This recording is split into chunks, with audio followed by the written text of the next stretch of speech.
सबने सुना है कि हनुमान जी को दुनिया भक्त शिरोमणि कहते हैं, लेकिन क्यों कहते हैं उसका एक उदाहरण आज मैं देती हूँ। हनुमान जी महाराज पूरे दिन राम जी की सेवा में लगे रहते थे।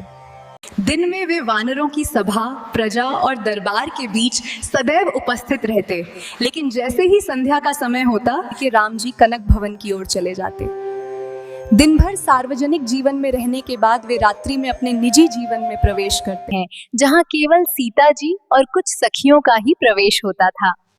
हनुमान जी के लिए यह समय कठिन होता था, क्योंकि उनका मन एक क्षण के लिए भी राम जी से दूर रहने को तैयार नहीं होता था। जब राम जी अंतपुर में प्रवेश करते तो हनुमान जी द्वार पर खड़े होकर उन्हें जाते हुए देखते रहते। जैसे ही राम जी दृष्टि से ओझल हो जाते, हनुमान जी वहीं रुक जाते और पूरी रात उनके विरह में व्याकुल रहते। एक दिन हनुमान जी ने राम जी से निवेदन किया कि उन्हें रात्रि सेवा का भी अवसर दिया जाए। इस पर राम जी ने कहा कि इसके लिए सीता जी की अनुमति आवश्यक है। हनुमान जी ने सीता जी से प्रार्थना की, लेकिन उन्होंने समझाया कि अंतःपुर का स्थान निजी है और वहाँ सीमित लोगों का ही प्रवेश होता है। हनुमान जी की भक्ति और लगन बहुत गहरी थी। वे चाहते थे कि वे हर समय राम जी की सेवा में रहें।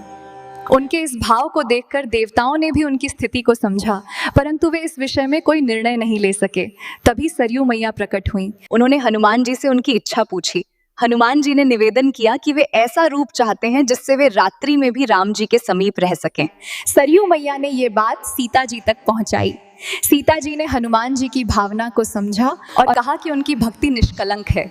उन्होंने अनुमति दी कि हनुमान जी संध्या के बाद चंपक लता सखी के रूप में अंतपुर में प्रवेश कर सकते हैं और सेवा कर सकते हैं।